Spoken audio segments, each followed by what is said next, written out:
Were you guys aware that one of the top breeds found in shelters today are pit bulls?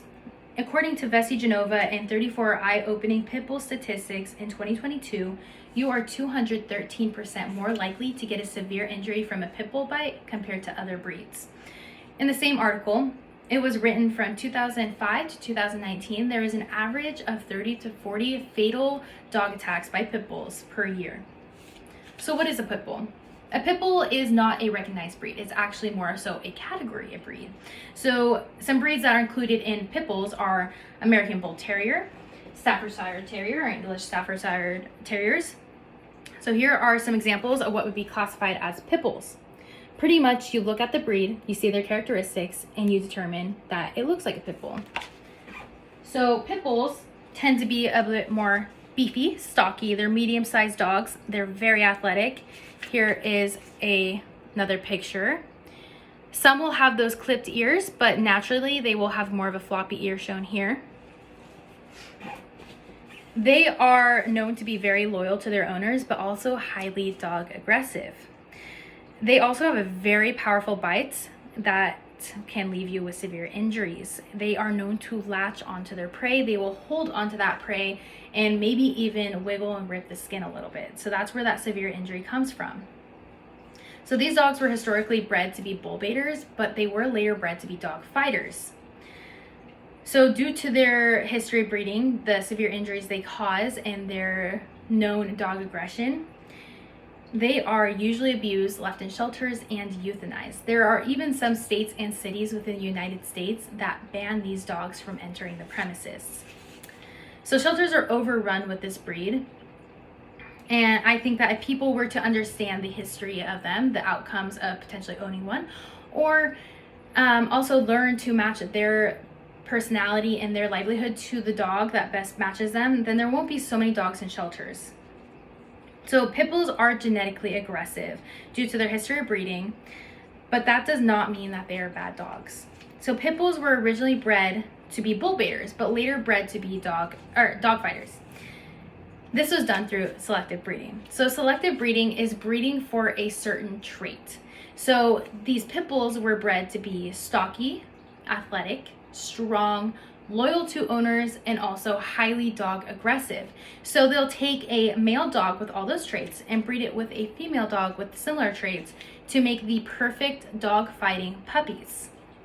It's very similar to horse races. You take a male horse that is very fast, it has great endurance, great muscle, perfect for horse racing, and you breed it with a female horse that has similar aspects. Or maybe you really like the fastness of this male horse, but you like the endurance of this female horse. So you'll breed them together in hopes to get the perfect race horse. That's how the pit bulls were bred to be so highly dog aggressive and have those characteristics within them. So a study in 2008 by Deborah Duffy in Dog Breed Difference in Canine Aggression showed that pit bulls are more highly dog aggressive compared to other dogs. So pit bulls are known to be dog aggressive, however, they are not human aggressive. Big difference. So dogfighting is now illegal in the United States. It's still done underground, but not as common as it used to be.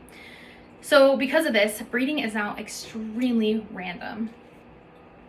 You will find dogs having puppies on the streets, or maybe your dog accidentally got pregnant by a stray dog or your neighbor's dog, or there's puppy mills and there are backyard breeders. So their level of aggression in these new modern puppies are not known. You don't know what you're getting into. Maybe they're mixed with another breed. You never know. It's so random.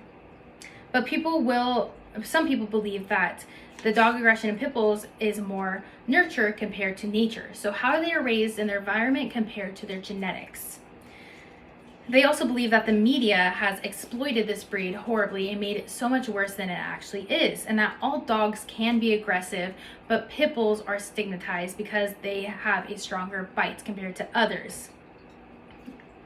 Golden retrievers are actually the #1 dog to send people to the hospitals because they are so widely owned compared to pit bulls, not as widely owned, but they cause more severe bites. Just not as many, but more severe.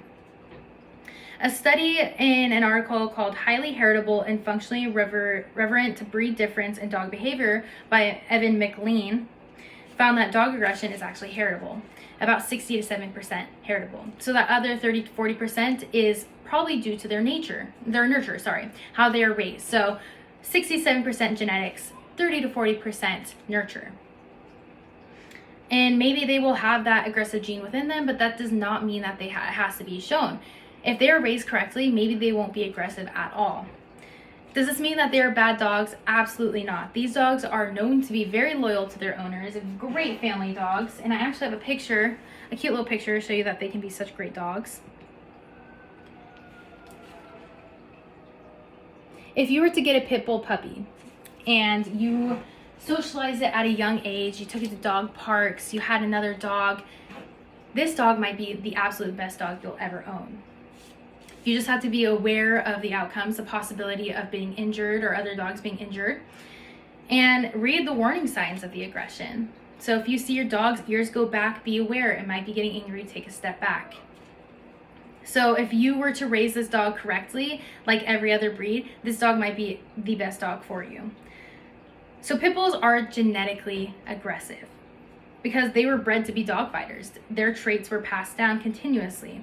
However, that aggression does not need to be shown. If they were raised correctly, they can be great, loyal, non-aggressive dogs. If you were to go to a shelter and know your livelihood and what you're looking for in a dog, and you can get a breed that matches that perfectly. So if people were to do that more often, maybe so many dogs would not be found in shelters.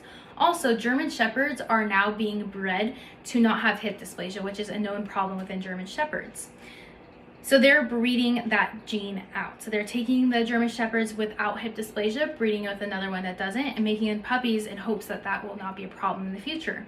They should do that with pit bulls. Take the very non-aggressive pit bulls, breed it with the other ones, and make the perfect non-dog aggressive pit bulls, because otherwise they are great dogs. This is the only problem known within them. So if we continuously work on this, maybe it won't be so much of a problem. I hope you guys have learned a little bit about pit bulls and not so scared of them, because they are great dogs. They just tend to have a more powerful bite and be more dog aggressive, but they cannot control that. So thank you.